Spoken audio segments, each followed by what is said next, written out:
Hola chicos, ¿cómo están? Seguimos con la clase número 1, parte 2. Contexto social, político y cultural de la Umbanda. Entonces, habíamos hablado la clase anterior, que el primer congreso umbandista tuvo el objeto y la finalidad de este congreso era la unificación del culto y la estandarización de una doctrina mínima. En este congreso, Tienda San Jerónimo presentó una tesis proponiendo la despenalización de la práctica de rituales en Umbanda, porque los rituales en este contexto político-militar estaban prohibidos, ¿no? En 1871, el 28 de septiembre, fue promulgada la Ley Visconte del Río Blanco, o Ley de Libertad de Vientres, la cual consideraba libre a los hijos e hijas de mujeres esclavas nacidas a partir de la fecha de promulgación de la ley, 1871. La segunda ley que fue dirigiendo hacia la libertad a los esclavos fue la promulgada en 1885. El barón de Contegipe promulga la ley de los sexagenarios. Esta ley concebía la libertad a todos los esclavos mayores de 60 años. O sea que ya los que eran viejos quedaban en libertad. En 1888, ahí sí entramos a la punta de esta pirámide en cuanto la libertad recibió su máximo auge, ¿no? En 1888 se promulga la Ley Áurea, por la cual se abolió la esclavitud en Brasil. La princesa Isabel I, mientras el padre estaba ausente, el emperador Pablo II, fue la que promulgó esta ley que ayudó a que los esclavos recuperen su libertad, ¿no? Entonces, en 1889, el 15 de noviembre, hay un golpe militar que instauró la forma republicana federal presidencialista.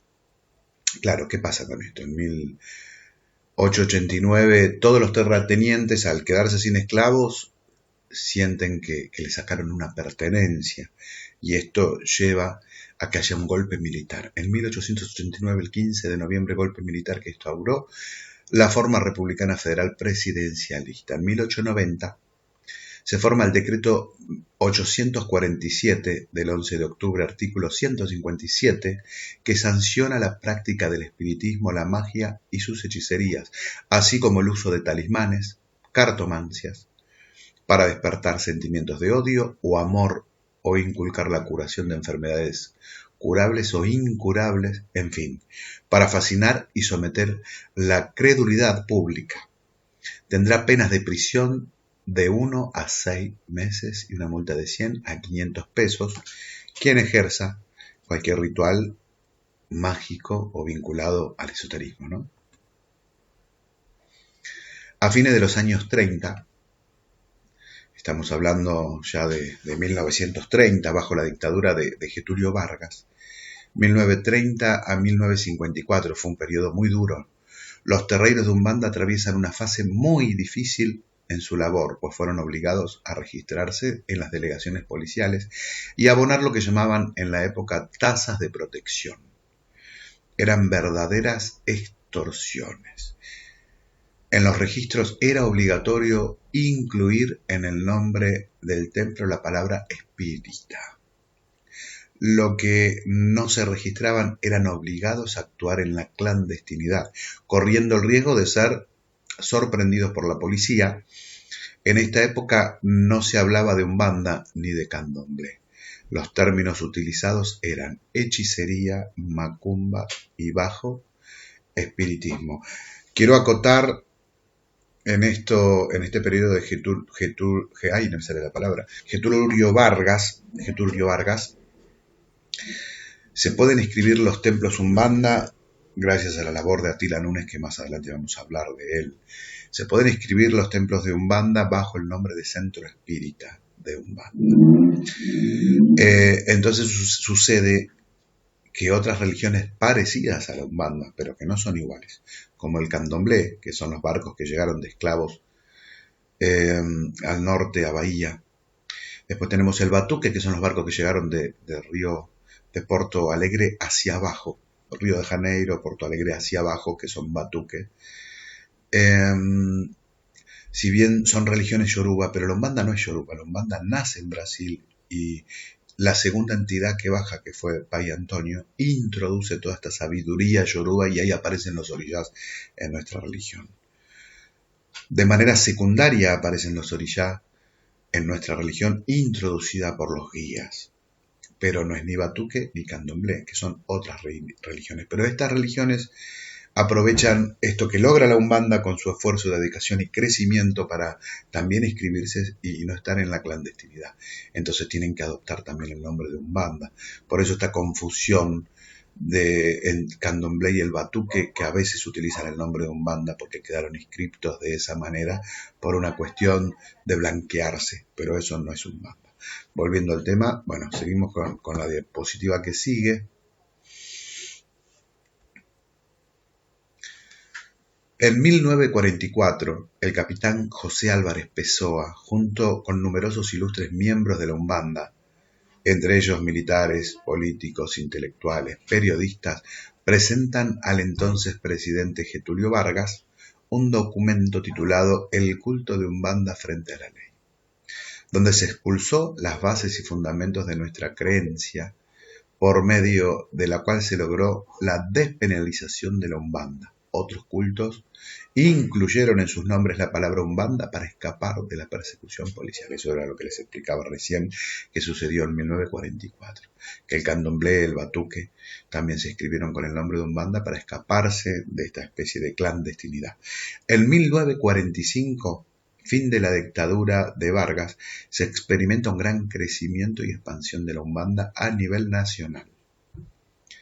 En 1947, la Unión Espírita de Umbanda de Brasil lanzó un periódico llamado Jornal de Umbanda, un importante medio de difusión que contó con la colaboración de Wilson Woodruff de Mata e Silva y el capitán José Álvarez Pessoa. Esos fueron personajes muy importantes para la Umbanda, ya que ayudaron a que la Umbanda pueda crecer a nivel histórico y tener un peso político-militar también, porque eran personas importantes en Brasil. La difusión del movimiento umbandista tomó realce social cuando entró en escena el locutor de radio y escritor Atila Nunes, quien fue una personalidad importante en la radio brasileña y un incansable defensor de la libertad religiosa. Creó y promulgó el primer programa de radio dirigido a cultos afros, Melodías de Terreiro, que se emitió por primera vez en 1947 en Río de Janeiro por la entonces Radio Guanabara durante 3 décadas. 30 años, esta persona, Atila Nunes, tuvo un programa de radio llamado Melodías de Terreiro que sirvió muchísimo para dar a conocer los principios umbandistas. Atila Nunes, en literatura, logró el éxito con el trabajo Antología de Umbanda. En su columna Gira de Umbanda, en Gaceta de Noticias, escribía artículos vibrantes e intrépidos en defensa de la Umbanda, mostrando al público los engaños y targiversaciones de los falsos umbandistas. Atila Nunes se ocupaba de que la Umbanda tenga una moral, que no tenga un engaño, de que haya una religiosidad hecha con respeto y con responsabilidad. Y él publicaba en su periódico, en su columna, todos lo que no pertenecía a una Umbanda seria, ¿no? Las federaciones comenzaron a surgir alrededor de la época del 50. Ahí tuvimos nuestras primeras federaciones que fueron haciendo que el culto de Umbanda se vaya homologando, uniendo, organizando. Las federaciones comenzaron a surgir a partir de la década del 50 y su finalidad fue la de organizar un culto y una liturgia para presentar ante sus practicantes y presentar a la sociedad una religión estructurada. En 1950 la Umbanda en el Río Grande del Sur elige a Moab Caldas como diputado federal. Ahí tuvimos un diputado federal. En 1953 se inaugura la primera federación de Umbanda en el estado de San Pablo. En 1957, gran penetración política de la Umbanda. En 1958, la Umbanda elige a Atila Núñez como diputado estatal. Un gran crecimiento de Atila Núñez, ayudando siempre a la Umbanda. Atila Núñez es homenajeado, perdón por la traba, Atila Núñez es homenajeado por la Umbanda, pues fue quien consiguió la libertad de religión umbanda frente a las persecuciones policiales en colaboración con el gobernador de la época, Carlos Lacerda, de 1960 a 1965. Contexto político y social, parte 2. En ese escenario de represión entre la década del 40 y del 50, surge alguien quien fue considerado el defensor de la Umbanda, el interventor y posteriormente gobernador Ademar de Barros. Ademar de Barros fue gobernador de Brasil, quien según los antiguos umbandistas fue de gran importancia para que los templos consiguieran ser registrados en la oficina de títulos. En 1953, a pesar de la identificación con los objetivos de la dictadura de Getúlio Vargas, continúa la persecución a los seguidores de Umbanda. O sea que no terminó del todo con esto de poder legalizarse la persecución, llevó muchos años. La represión policial interrumpió reuniones religiosas y confiscó sus instrumentos de Umbanda, toda una colección de íconos, trajes, atuendos, amuletos, instrumentos y objetos de las religiones tradicionales confiscados por la policía que todavía se conservan en el Museo de la Policía en la ciudad de Río de Janeiro.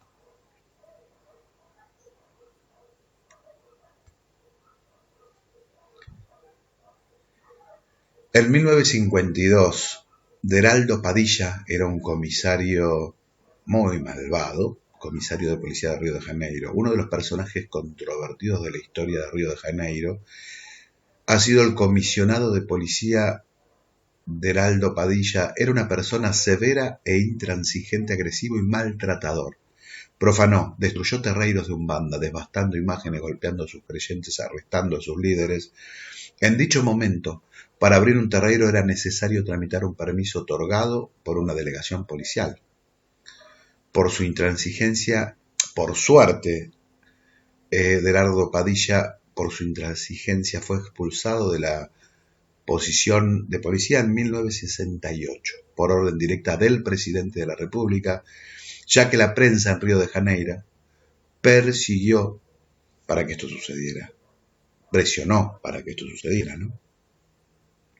En la década del 50 comenzó una etapa de reportajes en los cuales se mostraban sesiones rituales de Umbanda y se la calificó como peligrosa y nociva desde el punto de vista ético, religioso y político.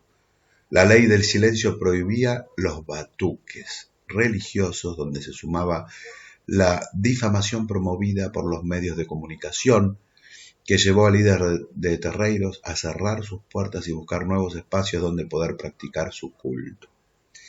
En 1953, la Iglesia Católica en la ciudad de San Pablo comenzó una violenta campaña contra la Umbanda, donde se remarcaban a sus fieles que visitar un terreiro era pecado mortal. Esto hizo la Iglesia para que los terreiros no crezcan. Los templos umbandistas comienzan a registrarse como asociaciones civiles. Tras este paso, dejan de utilizar la palabra espírita, que antes era obligatorio. Esto fue de 1953 para arriba, donde toman más identidad y se pueden separar del espírita siendo Umbanda. Ya no tenían que inscribirse como centro espírita de Umbanda.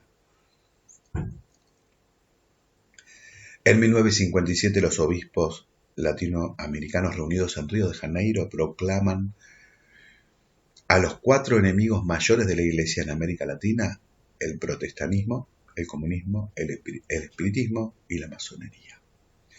Dentro del espiritismo se encuentra incluido, obviamente, la Umbanda. O sea que la Iglesia de alguna manera nos proclama como enemigos importantes. Cuando Dios habla de hermandad, ¿no? Que somos todos hijos de Dios y somos todos iguales. Entonces, ¿por qué exponer al otro como un enemigo, ¿no? Cuando somos todos iguales, sin racismo, sin diferencia de piel y obviamente sin diferencia de religión. El segundo congreso de Umbanda fue en el año 1961 en Maracanacinho, Río de Janeiro, donde asistieron aproximadamente 4.000 medios uniformados, además de un gran público asistente.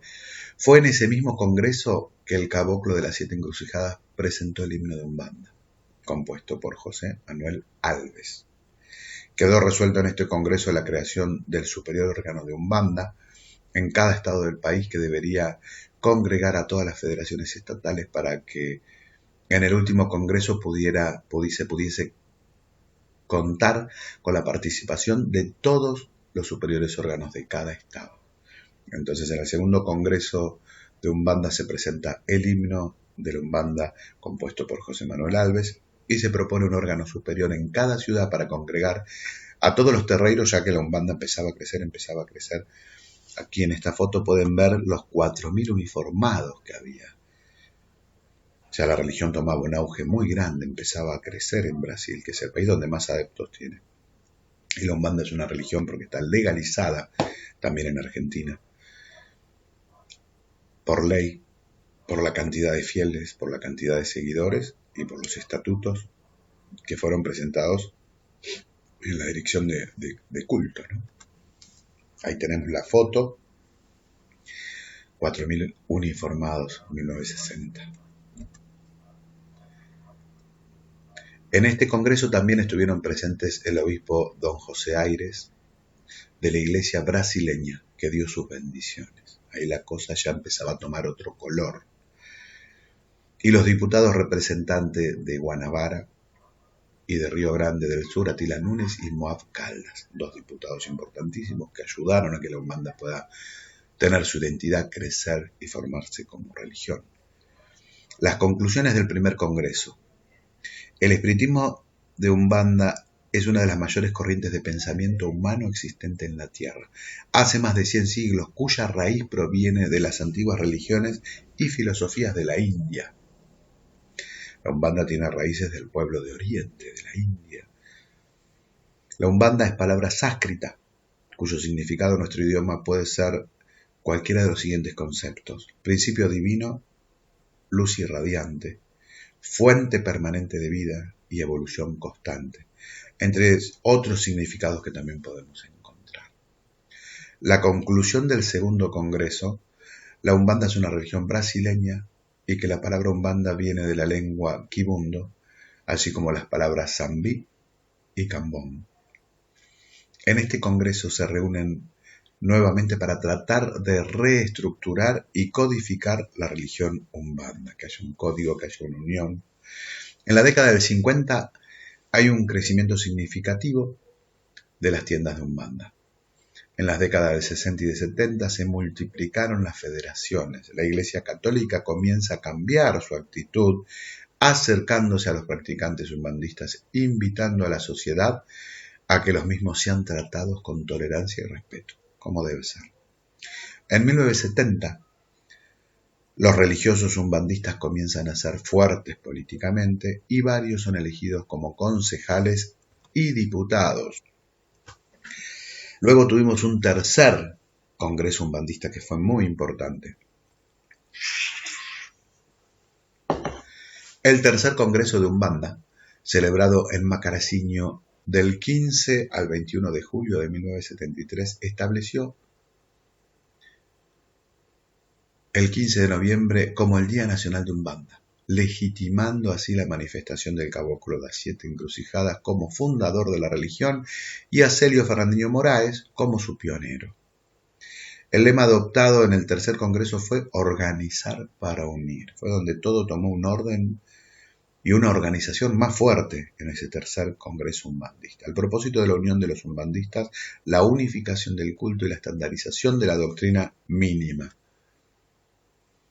En 1975 fallece Celio Fernandinho de Moraes, 1975. El país Ronaldo Linares, de la Federación Umbandista de grande, creó el primer curso de sacerdotes para la religión en San Pablo. Esto fue muy positivo, ya que otras federaciones también lo hicieron. También crea el Santuario Nacional de Umbanda. Y en el año 2003, el Ministerio de Educación oficializó la Facultad de Teología Umbandista, primera institución de este tipo, año 2003, donde el Ministerio de Educación oficializó la Facultad de Teología Umbandista. Fuente Sergio Martín, Dos Reyes, año 2010, Universo Umbandista, Los orígenes de la Umbanda, Alexandre Comino. Ahí tenemos unas fotos del santuario de Umbanda, que es un lugar hermosísimo y muy bello, donde están todos los orishás, donde hace referencia a la Umbanda. Santuario Nacional de Umbanda, esa es la página por si la quieren conocer. Para seguir hablando de esos principios de la Umbanda, ¿no? de todo lo que aconteció en esas épocas. Fue una selva de silencio, donde estaba prohibido hacer Umbanda. En la noche cerrada de los tiempos, cuando las palabras eran presas y los sueños perseguidos, la Umbanda encendía sus velas en la sombra con rezos que el poder no entendía. Los tambores callados, al oído del tirano, seguían latiendo en el pecho del pueblo. Era fe clandestina, fuego que no se apagaba, herencia de África, de monte y de río, de los que nunca fueron escuchados. Se prohibía el canto, se espiaba el altar, pero nadie detuvo el soplo del orishá, porque Shangó no teme al verdugo. Y Ogún forja su lanza en el corazón del oprimido. Porque Yemayá sigue fluyendo aunque el mar esté cercado por fusiles. La Umbanda, raíz que no muere, era abrazo en la favela, era el consuelo en la celda, era tambor que el silencio gritaba. No todo está vencido, y cuando los días grises se dieron, cuando el miedo bajó la mirada, el pueblo volvió a danzar en la rueda, a cantar el punto prohibido, a vestir el blanco de la paz que jamás pudieron arrebatar. Voy a contarles una historia que voy a escribir en mi próximo libro que va a estar, que se llama El tambor que no cayó, que habla de cómo esos primeros creyentes de fe fueron perseguidos, ¿no? Les voy a contar esta historia que tiene una moraleja que va a servir mucho para entender a la Umbanda. En una ciudad gris, donde los relojes marcaban el miedo y los soldados patrullaban hasta los pensamientos, vivía doña Cefa, una mujer sencilla, madre de muchos, ninguno de sangre, todos de corazón, y sacerdotisa de Umbanda. Tenía un pequeño terreiro escondido detrás de su casa, nada ostentoso, apenas un cuarto con un altar, unas velas, unas flores y un tambor en su mundo sagrado, donde los orishá hablaban cuando nadie más podía hacerlo. Un día los hombres del gobierno llegaron, gritaban que los rituales eran subversivos, que los tambores eran llamados a la amenaza. Apague esas velas, guarde sus ídolos, el único Dios aquí es el orden, le dijeron. Doña Cefa no discutió, cerró el terreiro, cubrió las imágenes y apagó el tambor, pero no apagó su fe. Cada noche mientras la ciudad dormía, con el alma encogida, ella encendía una vela bajo la mesa. No cantaba, pero murmuraba, puntos bajos que solo los orishás y su corazón entendían. Sanaba con té y palabra rezada por los que se habían ido y por los que aún resistían. Cada noche mientras la ciudad dormía, con su alma encogida, ella encendía una vela bajo la mesa. No cantaba, pero murmuraba puntos bajos que solo los orishás y su corazón entendían. Sanaba con té y con palabra rezaba por los que se habían ido y los que aún resistían. Una madrugada golpearon su puerta. Era un joven herido, perseguido por los militares. Cefa lo escondió sin dudar, curó sus heridas con hojas de guiné. Con baños de descarga le dio abrigo, comida, silencio y silencio. El muchacho se fue una semana después, con una promesa. Un día volveré y el tambor sonará otra vez. El tambor del templo sonará otra vez. Años más tarde, cuando el miedo ya no vestía uniforme, el muchacho, ahora hombre, regresó y no venía solo. Trajo músicos, hijos de santo, flores y palabras libres. Ese día, en el viejo terreiro de doña Cefa, volvió a sonar el tambor. Sonó por los que callaron, sonó por los que resistieron y sobre todo sonó por los que nunca dejaron de creer. La fe verdadera no necesita gritar para resistir. Aún en silencio la espiritualidad puede ser trinchera, consuelo y rebelión, porque ningún poder puede apagar lo que arde en el alma del pueblo. Gracias, chicos. Nos vemos la siguiente clase. Mucho sé.